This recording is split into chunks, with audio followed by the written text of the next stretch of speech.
In 1828, Andrew Berry came to Coweta County and married Emily Parks. Andrew originally owned most of the land where the present museum and grave sites are located. In 1850, the census of the Georgia's slave owners show that Andrew Berry owned 72 slaves. A map from 1828 shows a Negro graveyard on the site, and in later maps was referred to as the Coal Cemetery or the Colored Cemetery. After the death of his father in 1888, William Berry transferred the land near the cemetery to Noonan Cotton Mill.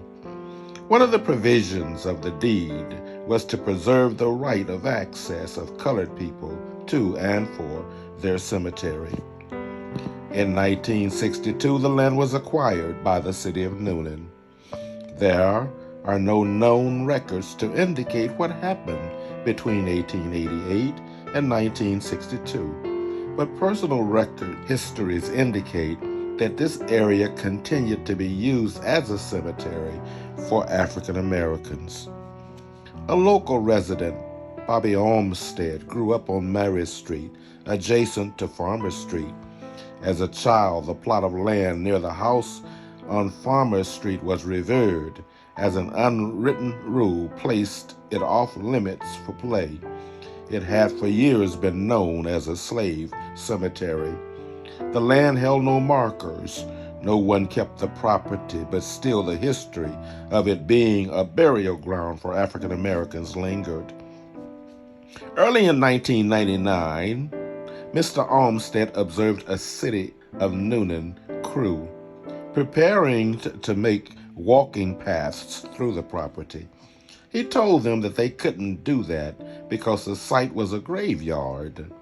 He realized at the time this bit of history had been forgotten. Mr. Olmsted went to Noonan Mayor Keith Brady, told his story, and convinced the mayor to cease development of the land.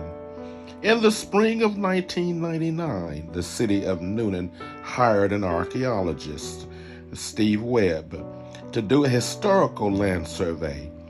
Mr. Webb's work was completed in July, and he outlined a cemetery of 4.4 acres, on which at that time 249 identified grave depressions and several under possible grave depressions of enslaved African Americans was located. As of January 2023, 400 plus grave depressions have been identified. It is believed that this little lone plot of land was now possibly the largest slave cemetery in the United States of America. The story hit all the wire services as well as the national TV network news and magazines.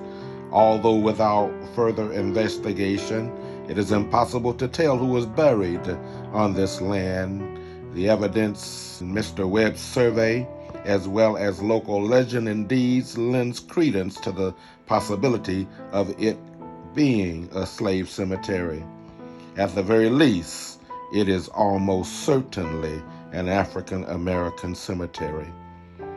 One of the markers, a lone marker, remains, that of little Charlie Birch, who died at the tender age of 3 months in 1869. He was the son of Abner Birch and Eliza Smith Birch.